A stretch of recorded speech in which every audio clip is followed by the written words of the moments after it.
Hey everybody, this is Blake here, and oh shit, down, pop filter, down. Sorry about that. Hey everybody, this is Blake here, and welcome to my review of Mad Max Fury Road. So, when this project was first announced, I could care less. However, once they released that initial teaser trailer, I suddenly just completely fell in love with it. That trailer just had the perfect combination of awesome visuals and awesome music to where I could watch it over and over again and it will still entertain the hell out of me. Subsequent trailers would be really good too, but none of them just quite captured the magic of that first teaser. So suddenly, Mad Max Fury Road went from, I don't care, to being one of my most anticipated films of 2015. I was really excited to see this. However, it occurred to me like a week before it was being released that I haven't seen the original Mad Max trilogy in years. So I scrambled, got them together, watched all three movies, and then it occurred to me that I don't think I ever actually watched the entire Mad Max trilogy all the way through. I remembered like bits and pieces, but as a whole, like nothing was really filling my memory. So I have to presume that I never watched any of those films all the way through, and that kind of embarrasses me because, everybody knows what Mad Max is, and every so-called film buff, which I think I am, should have seen it by now. So that made me sad, but luckily the movies were all good, and that they left me happy. The first Mad Max is strange because it takes place before the apocalypse occurs, which would become synonymous with this franchise. You could see the elements that sequels would exploit and make iconic.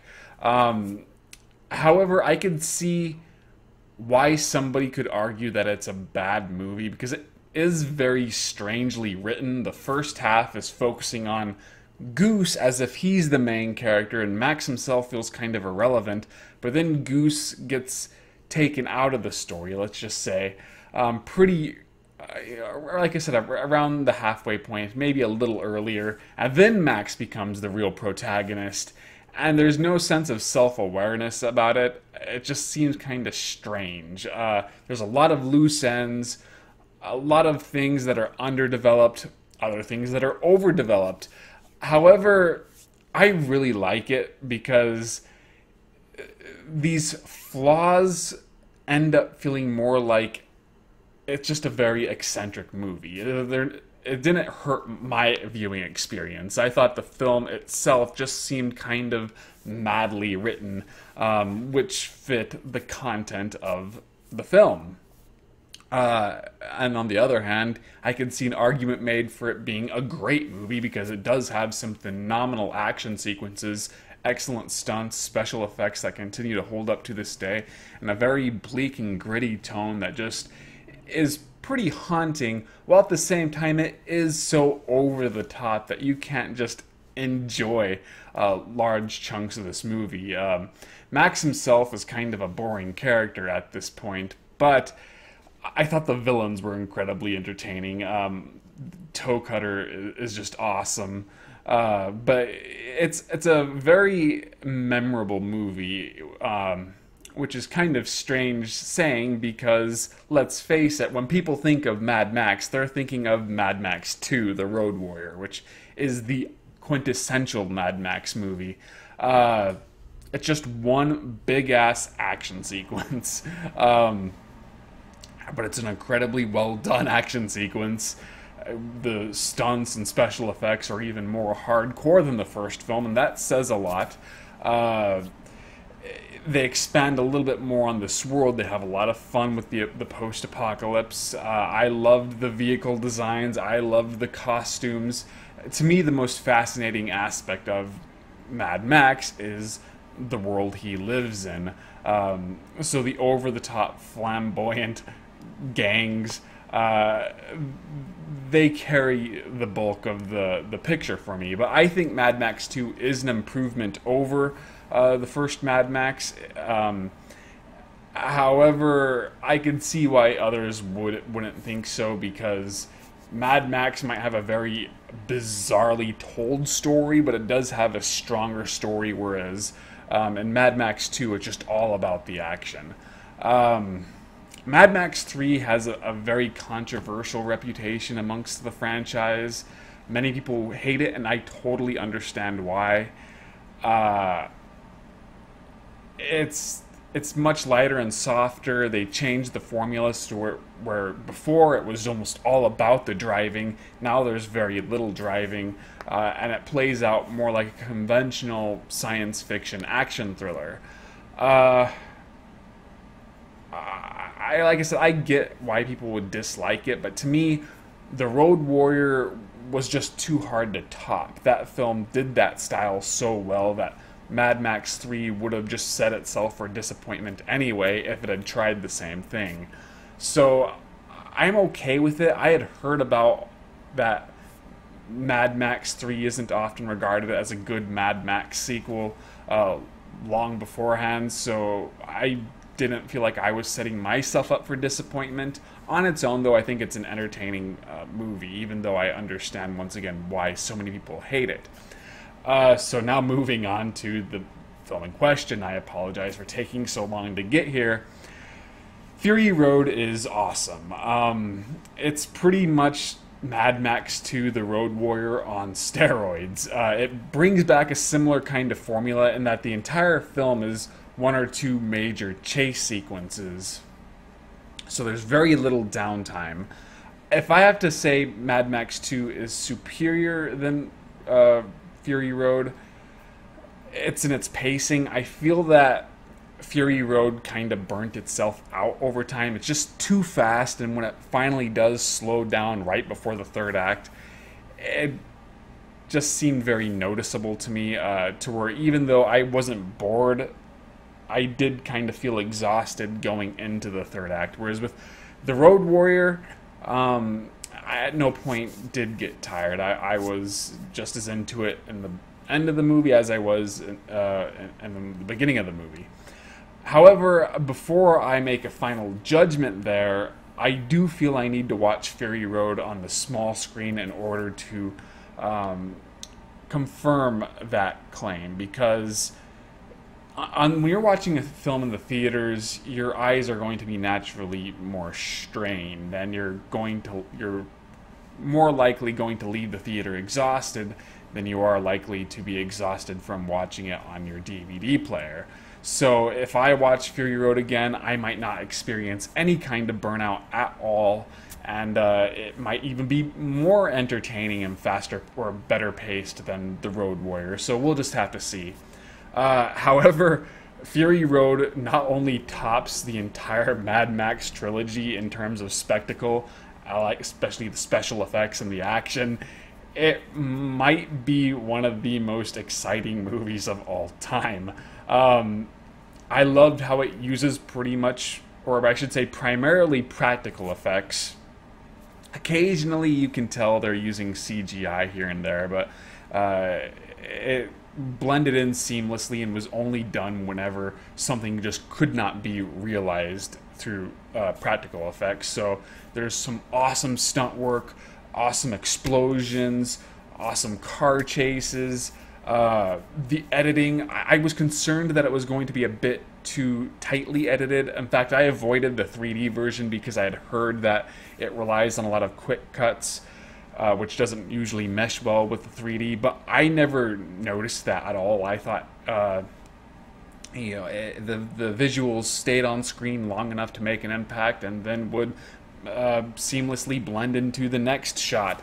So I thought the editing was phenomenal. The cinematography was gorgeous. It's amazing what they do with color here. In fact, that's one thing I think that stood out the most for Fury Road, is just the color palette. Every single color is very vivid. It stands out.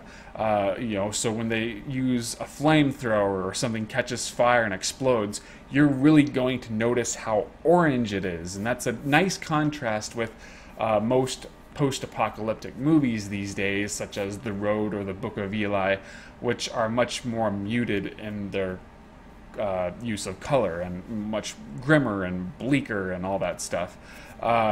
So I really enjoyed that.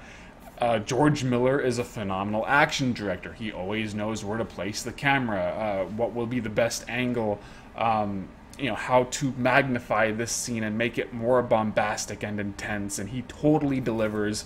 I just loved all of the action sequences, and yet I also love just when he lets the visuals stand out on their own. One of the most haunting scenes is at night when they're just driving through this. I'm not even totally sure what it was, but some sort of marsh, I guess. But you're seeing like these dudes dressed up almost like they're human scarecrows walking on stilts through this wasteland, and it's very strange and very creepy, but the way it was all filmed was just very haunting and impactful.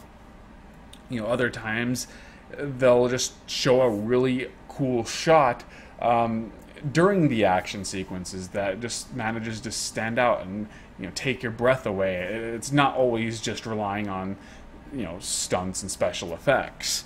Let me get my notes real quick.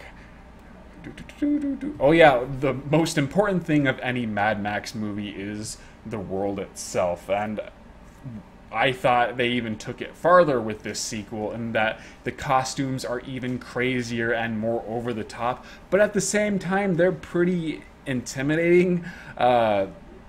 Sometimes when you think of the earlier Mad Max films, you're kind of wondering, why are they dressed this way? This looks a bit homoerotic to me. However, here, it's still, there's no real practical use for it. It manages to update their appearances so that they continue to be unsettling. They actually totally removed the homoerotic element of the Mad Max villains, which was very prominent in the original trilogy. I think the reason they did that is because back then that would have been creepier. I think that's the only reason why they really played up the homoeroticism. Whereas these days it would be more offensive than creepy, so they instead focused more on the female roles, which you didn't see a whole lot of in the previous Mad Max movies, and they just made these villains just look kind of scary, but at the same time a little cheesy to where you can't totally take them seriously, but it completely works within the context of Mad Max. The vehicles were amazing. I loved every single car, tanker, whatever on display. Nothing looked mundane. Nothing looked generic.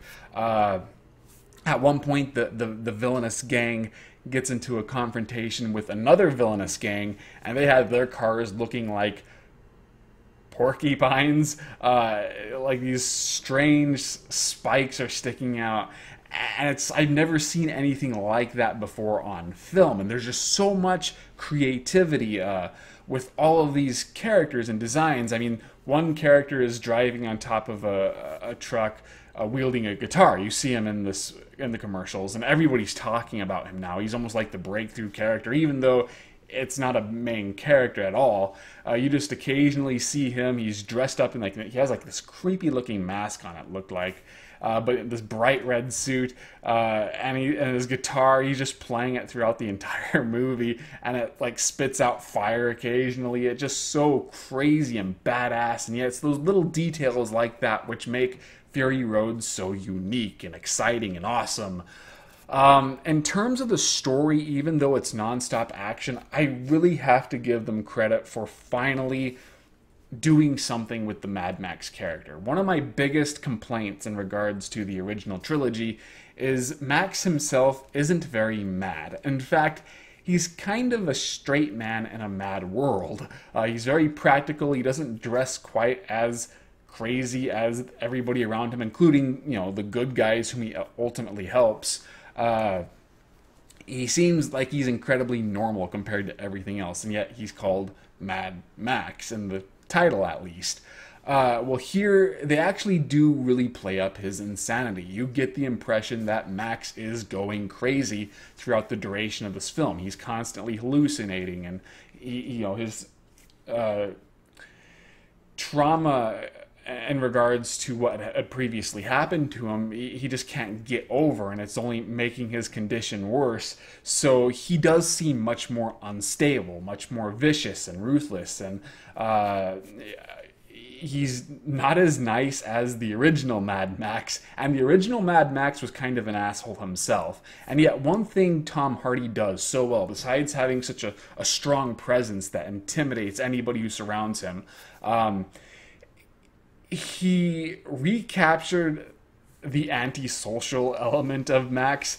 One thing I find funny about Max as a character is Mel Gibson, very charismatic performer, whether you like him or not, because let's face it, Mel Gibson is kind of crazy himself. However, Max is not a charismatic character. He's very quiet and awkward and soft-spoken, and yet Tom Hardy manages to do this without underperforming. Just his body language, you get the impression that this guy has not had any real communication with anybody in a long time. So, when he says something, it's often almost like a whisper or a grunt. And so that just kind of made this character stand out more. Like I said, I like Mel Gibson, but I do feel that he was kind of underutilized in Mad Max 2 and maybe 3. The first one, it's hard to say because Mel Gibson was pretty inexperienced, but at least he kind of went crazy during the ending of that movie. Here, though, I just thought they utilized Tom Hardy's talent so much more, and they gave Max a stronger character arc. Furiosa, also an incredibly well done character, very badass and intense. In some ways, maybe even more badass than Max himself. And Charlize Theron is one of the greatest actresses of today. She can play, the cute, down-to-earth girl, but she can also play this real tough chick, totally believably, without trying too hard. And yet she's also very charismatic, and I thought her and Max had phenomenal chemistry together. There's really no romance here, but their interactions are always very enjoyable because both are very alike in a lot of ways, but also very different in a lot of ways. So that just made a nice contrast. I also have to give them credit for doing quite a bit with the wives, because the plot is Furiosa's trying to rescue the wives from the villain, and Max just sort of gets caught in the middle. However, I call them the wives, but they each had various traits to where they did stand out. Not as much as Mad Max or Furiosa, obviously, but it's not just like they're props who are only there to look pretty. No, they often do get involved in the action, and they do show individual characters, even if it's just a couple of traits. Like one is kind of a badass tomboy, another one is constantly afraid, thinks she should go back, but at the same time, she's not portrayed in an unsympathetic light either. So I thought that was really done. I loved the villain. Immortan Joe is just so over the top, but threatening and just enjoyable to watch whenever he's on screen. You could totally understand why people would follow this guy, even though he looks like a total freak of nature. I was actually kind of wondering if they were going to reveal that he was the toe cutter from the original Mad Max. I'll talk a little bit about the continuity in a moment. However, the reason why I was wondering this is, for one, they're played by the same actor. Two, both kind of have a similar way of speaking, and Toe Cutter from the original Mad Max seemed like he was developing a cult, if he hadn't already done so. There was definitely some cultish overtones about the way he led his biker gang, whereas he's an outright cult leader here, or Immortan Joe is. So I could see that character developing into a Immortan Joe just through that. I also could have sworn during one of Max's hallucinations, there was a brief clip of the whole eye gouging effect from the original film, which is what happens when a toe cutter dies. I couldn't tell whose eyes they were. They could have just been Max's, but it went so fast that I wasn't sure, and that just added to my thought that maybe this was going to be a big reveal here.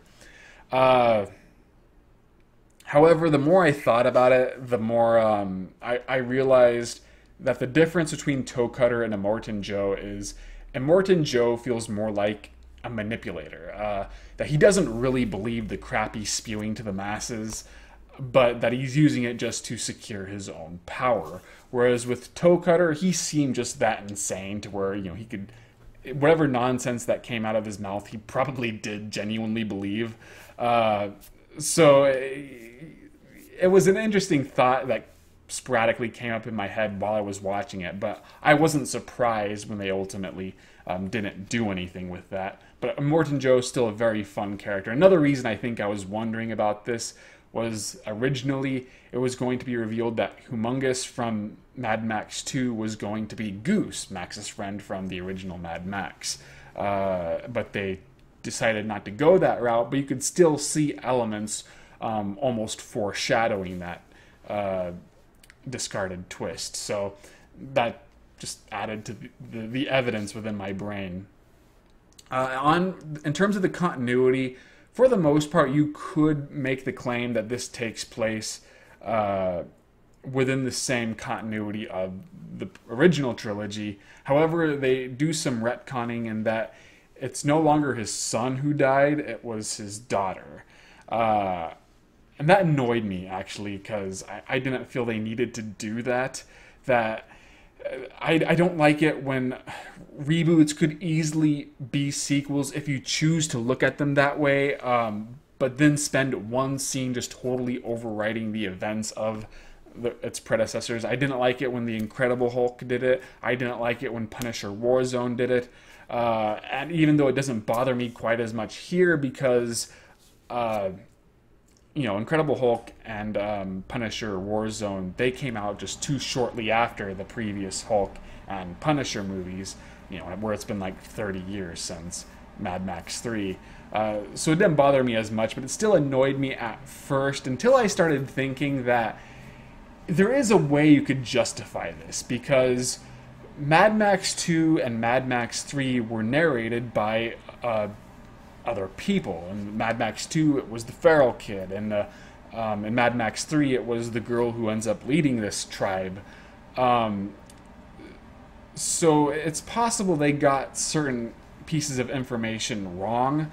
Now, Mad Max, the original film, which dealt the most with Max's backstory, that had no narrator. But when you think about it, clips of Mad Max appeared in Mad Max 2, which the feral kid was talking about. So it is possible you could make the argument that the original Mad Max was also being narrated by, or that story was being told by the feral kid.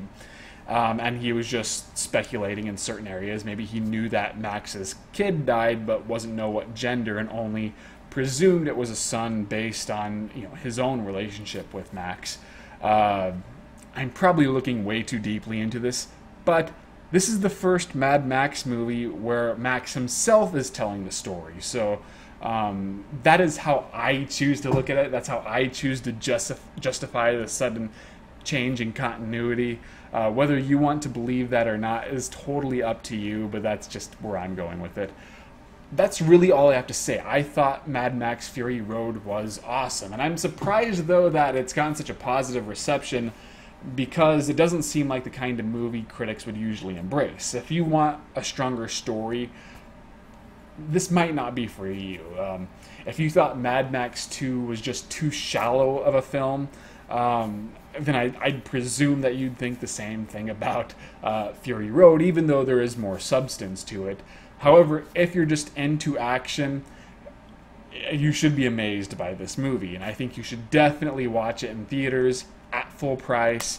I really enjoyed it and look forward to watching it again. I did not do a written review of this. However, I have done written reviews of Maggie, the Arnold Schwarzenegger zombie flick, Five Fingers of Death, and Duel to the Death, both kung fu movies, Dragon Princess, a Sony Chiba karate flick, even though Sony Chiba doesn't have that big of a role in it.